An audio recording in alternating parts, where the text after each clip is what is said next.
জনপ্রিয় চিত্রনায়ক প্রত সালমান শাহ হত্যা মামলার কার্যক্রম আজ থেকে আবার আদালতে। শাবনুরের চুল মুটি করে ধরে ওকে মারতে গিয়েছিল। সালমান ওকে পুষতো টাকা দিয়ে, কোনো কথা বললো না, তার মুড অফ, তার চোখের দিকে তাকানো যাচ্ছে না, শুধু উঠে এসে আমাকে বুকের মধ্যে জড়িয়ে ধরলো।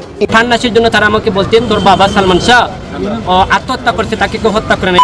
ড্রাইভার সহ 4-5 জন মানুষই একটা গাড়ির মধ্যে ডাকাত, মানে সামিরা তান্ত্রিক ডাকাত। একটা মেয়ে আমার বুকের মধ্যে ছুরি ধরেছে, তারপরে আমাকে দেখেন মানে আঘাত করেছে। সামিরাপন্থী কিছু দালাল রয়েছে যারা সালমান শাহ ভবনে যোগাযোগ করে। অনেকজনে বলে যে সালমান ভাই মইরা গিয়া স্টার হয়েছে, এটা ভুল। আমার মনে হয় সালমান ভাই আজীবন সবার কাছে সারা জীবন স্টার থাকতো, আর এখন আরও অনেক উপরে থাকতো। শুধু বাংলাদেশ না বিশ্ব হলিউড বলিউড ওনাদের সাথে পাল্লা দিত বাংলাদেশ, এটা আমার বিশ্বাস, সারা জীবনের বিশ্বাস। মরার পর আরও বেশি জনপ্রিয়, আর এটা বাংলাদেশের সবচেয়ে বড় একটি বিষয়। সালমান শাহ চাইতে জনপ্রিয় কেউ নাই, মানে মৃত্যুর পরও এত জনপ্রিয় যেটা আসলে ভাষায় প্রকাশ করার মতো না। মৃত্যুর পর থেকেই একটা গুঞ্জন ছিল, মানুষের একটা জানার প্রচণ্ড ইচ্ছা ছিল, আগ্রহ ছিল যে সালমান শাহ আত্মহত্যা করেছে নাকি তাকে হত্যা করা হয়েছে। সেরকম কৌতূহল। আমি সালমান শাহের সাথে সিনেমা করিনি, আমি তখন সিনেমা পরিচালক হইনি। 96 সালে সালমান শাহ মারা গেছে। আসসালামু আলাইকুম দর্শক শ্রোতা, বাংলাদেশে বর্তমান যে পর্যায়ে পরিস্থিতি চলছে তা নিয়ে আপনাদের সামনে আছে কিছু গুরুত্বপূর্ণ ভিডিও ফুটেজ নিয়ে আসলাম, যে ভিডিওটি দেখলে আপনি রীতিমতো অবগত বাধ্য হয়ে যাবেন। দর্শক, আজকের ভিডিওটি খুব ইম্পর্টেন্ট, তাই ভিডিওটি কোনো না টেনে শেষ পর্যন্ত দৌড় সহকারে দেখে যাবেন, তাহলে কিন্তু মূলত ভিডিওর আসল রহস্যগুলো বুঝতে পারবেন এবং জানতে পারবেন। তো চলেন আপনাদেরকে এক এক করে সবগুলো ভিডিও বিস্তারিত দেখাই। শাবনুরের চুল মুটি করে ধরে ওকে মারতে গিয়েছিল। সালমান ওকে পুষতো টাকা দিয়ে, কোনো কথা বললো না, তার মুড অফ, তার চোখের দিকে তাকানো যাচ্ছে না, শুধু উঠে এসে আমাকে বুকের মধ্যে জড়িয়ে ধরলো। আর আমার সবচেয়ে বড় বেদনার জায়গা হচ্ছে ওইটা, আমি নিজে গল্প লিখি, সংলাপ লিখি, চিত্রনাট্য লিখি, সিনেমা নির্মাণ করি, কিন্তু আমি নিজে তো পর্দায় যাই না। পর্দায় যাই এই সালমানদের ভিতর দিয়া, ওরা আমার গল্প, আমার চিন্তা, আমার গান, আমার সংলাপ নিয়ে পর্দায় যায়। তো যাকে আমি দেব, সেই ব্যক্তিটা, সেই শিল্পীটা যদি মেধাবী না হয়, ডিরেক্টরকে, রাইটারকে যদি 100% কনসিভ করতে না পারে, তাহলে সে তো পর্দায় সেটা পোর্ট্রে করতে পারবে না।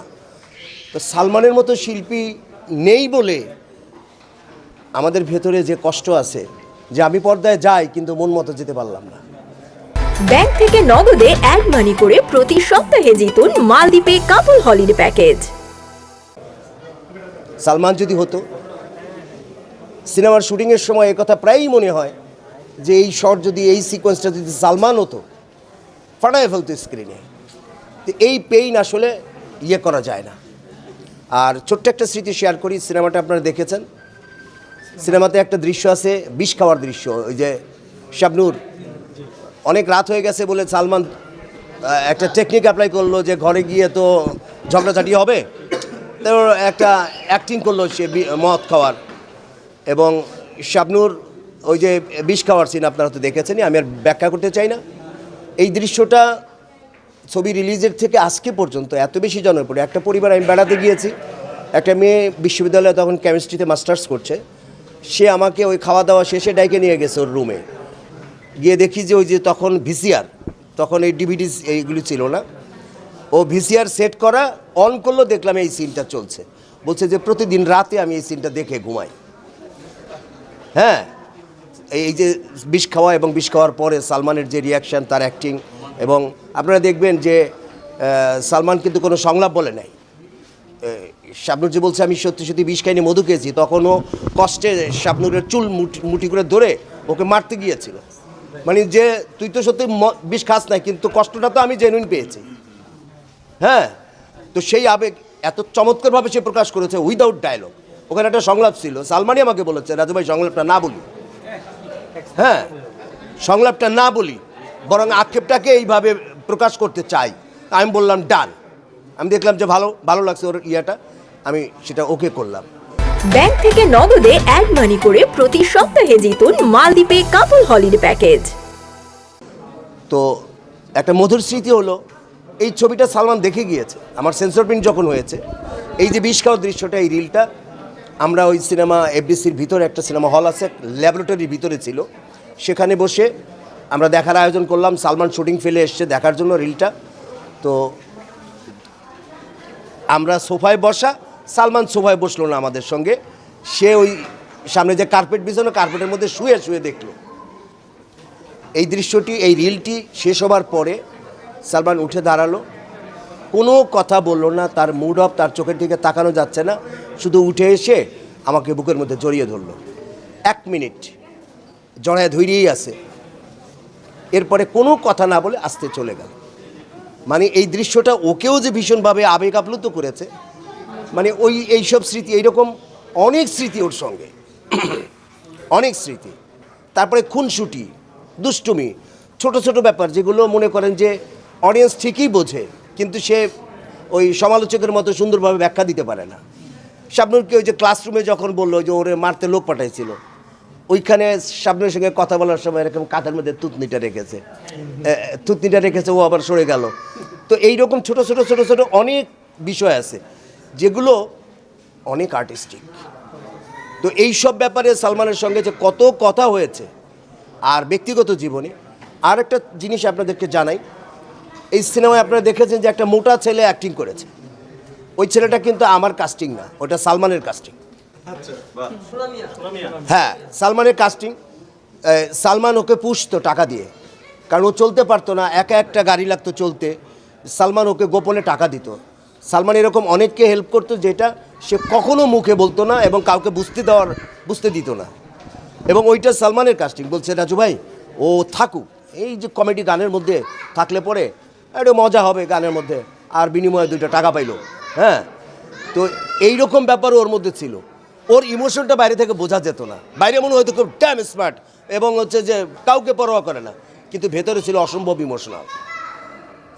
তো এবং সেই ইমোশনের কারণেই সে অল্প বয়সে চলে গেছে। অনেকজনে বলে যে সালমান ভাই মইরা গিয়া স্টার হয়েছে, এটা ভুল। আমার মনে হয় সালমান ভাই আজীবন সবার কাছে সারা জীবন স্টার থাকতো, আর এখন আরও অনেক উপরে থাকতো। শুধু বাংলাদেশ না, হলিউড বলিউড ওনাদের সাথে পাল্লা দিত বাংলাদেশ, সেটা আমার বিশ্বাস, সারা জীবনও বিশ্বাস। আমার স্মৃতি একটাই, সেটা আমার যে আমি ঢাকার থেকে ওই আশা ভালোবাসার টাইমে ঢাকার থেকে ওই যে ভাইয়া একটা গাড়ি কিনছিল, সেই গাড়ি দিয়ে আমি আর সালমান ভাই বান্দরবন যাওয়ার কথা ছিল, তখন সালমান ভাইয়ের সাথে বান্দরবন গেছিলাম। সে গাড়ি চলাইছিল অনেক জোরে, সেটাই আমার স্মৃতি মনে হয়েছে। আমি সিটের তলে বসেছিলাম তার পায়ের নিচে, মানে গাড়ি এত স্পিডে গাড়ি চলাইতো। তখন আমি চিটাং নামে বলছিলাম ভাই আপনি আপনার মতো যান, আমি সকালে যাবো আপনাকে। পরে বলছে না, অস্তেছিলাম আয়।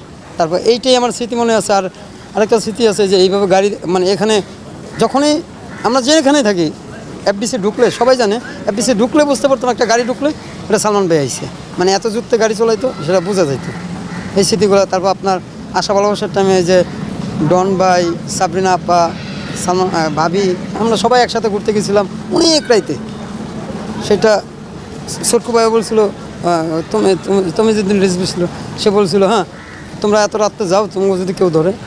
তারপর সালমান বলছিল না, ওই জায়গায় আমরা পাহাড়ের ভিতরে পড়ে যেতেছিলাম, ওইটাই আমার স্মৃতি। সবাই মানে চিৎকার দিয়ে উঠছিল, ওইটাই আমার মনে ছিল। আদর করে তো সবাই বলে হ্যাঁ তোরা বাড়ি দিমু, এটা দিমু, এটা দিমু। সে আমার বলছে আনন্দ অশ্রু আর চাওয়া থেকে পাওয়ার রিলিজ হলে আমি তার একটা বাড়ি কিনে দেবো গুলশানে। তারপরে ওই যে তার সাথে যে একটা কাজে, মানে তার ছেলেই বললে হয়, ওইটা তো তার ছেলের মতোই, যে কাজের একটা ছেলে ছিল, তার কিছু হলে তো ইয়ে করতো। তার জন্য তো অনেক প্রোগ্রামও করছিল, এই জায়গায় এটা করবো, ওই জায়গায় করবো, ওই জায়গায় করবো, মতির একটা বাড়ি কিনে দেবো জানি থাকতে পারে, এটা বলছে। বলা আমি এখনও এইটা বলি, আমার শেষে বলছে মানে তোর বাড়ি কিনে দিমু, তুই থাকবি, তোর মা আছে, তোর মা নিয়ে তোর বিয়ে করাবো, এই কথা বলছিল আমার।